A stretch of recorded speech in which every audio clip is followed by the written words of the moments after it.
It is with humility and a sense of responsibility that I address you today, following my appointment as Administrator of Rivers State by His Excellency President Bola Ahmed Tinubu, GCFR, Commander-in-Chief of the Armed Forces of the Federal Republic of Nigeria.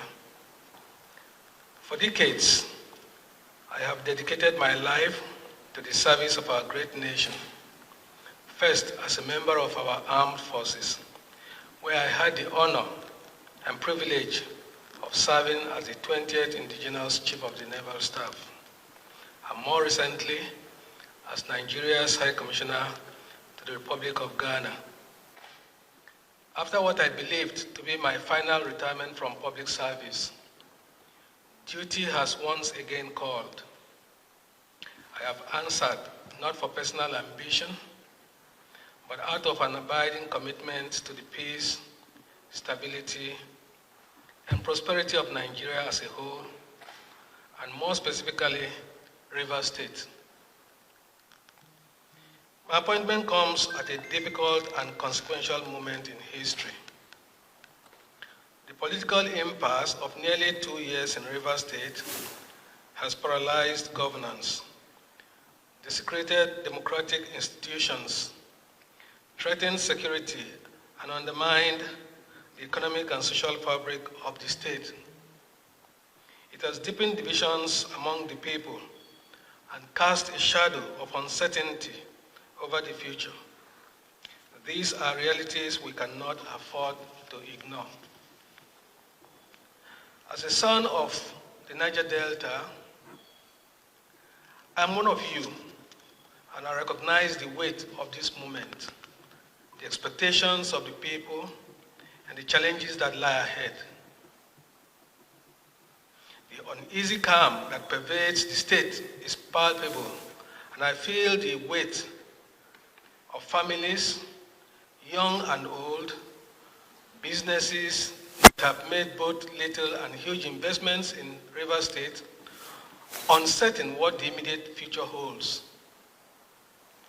Mr. President's proactive and decisive action to declare a state of emergency and my subsequent appointment is primarily to ensure stability of livelihoods for citizens and residents, restore peace, security, and stability for economic activities to continue to thrive, and avert any disruptions to the way of life of the people of Rivers State.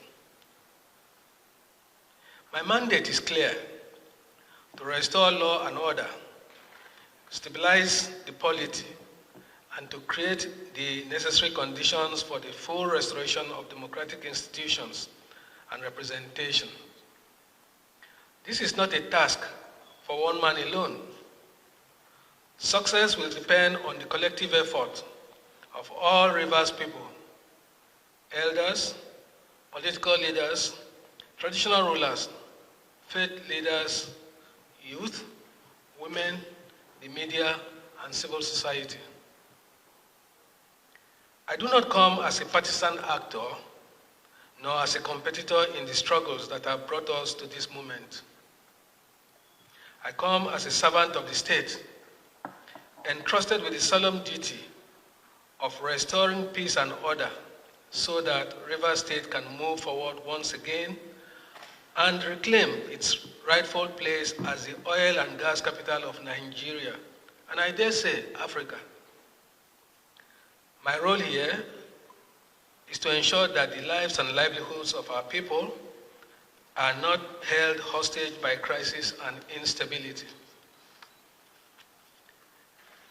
Governance is not a solitary endeavor. True stability and renewal requires the collective will of the people. I extend my hand to every son and daughter of Rivers State, regardless of political affiliation, ethnicity, or creed. I urge you to remain law-abiding, peaceful, and optimistic. Let us set aside our differences and work together to rebuild trust, restore stability, and protect the future of our children. The challenges before us depend on unity, not division, on cooperation, not discord, on forward thinking, not backward grievances. A commitment to unity, cooperation, and dialogue must be the fulcrum of all engagements going forward. Destruction of national infrastructure in the name of agitation is something we in the Niger Delta have since put behind us. Through collective engagements, our people have become more aware of the collateral damage that comes with it. Not only does it deprive government enough resources to provide necessary critical infrastructure and services, the damage to the environment has left vast areas of the Niger Delta extensively devastated, affecting the health and livelihoods of our people. We must resist the temptation to return to those ugly days. Dialogue and honest engagement has proven time and time again as a veritable tool for resolving differences and conflicts of any kind. Let me be clear. Under my leadership, civil liberties and fundamental human rights will be respected and protected. The rule of law will remain sacrosanct. However, those who seek to sabotage the social or economic stability of Rivers State and national infrastructure and institutions within the state, or who attempt to disrupt the peace for selfish and destructive ends will find no tolerance for their actions. There will be no room for lawlessness, no space for violence, and no patience for actions that threaten our collective well-being. We will not act arbitrarily, but neither will we hesitate to enforce the law where necessary. Let no one be in doubt. We will uphold justice and fairness, but we will also ensure that civil order prevails. I have just concluded my inaugural State Security Council meeting and taken additional briefs from heads of security agencies in the state. I have noted the various reports, initiatives, and concerns, some of which I have given clear directives on specific actions. I have specifically charged them to remain neutral, respect the rights of citizens, and do all within their powers to maintain law and order, while collectively working to de-escalate tensions where they come in contact with such. In the coming days, we will move with deliberate speed to articulate a pragmatic roadmap for the next 6 months to ensure that every government bureaucracy is properly functioning.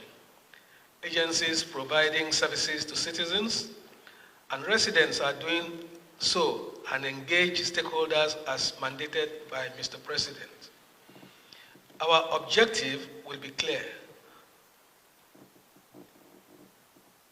to restore normalcy, to rebuild public trust, and to lay the groundwork for a stronger and more resilient, democratically governed Rivers State. I ask for your understanding and cooperation. Above all, I ask for your faith in the possibility of a better future, one built on peace, stability, and shared progress. I want to thank Mr. President most sincerely for the confidence reposed in me and for entrusting my humble self with this delicate national assignment. Worthy of thanks are the leadership and members of the 10th National Assembly who have graciously approved Mr. President's state of emergency proclamation for Rivers State. The approval gives full effect for my appointment as administrator of Rivers State. I will draw on my training, knowledge, experience, and dedication to ensure that the essence of this historic decision is achieved. I will have to work closely with the National Assembly under the guidance of Mr. President. Consequently, I hope to continue to count on their support and cooperation throughout this assignment.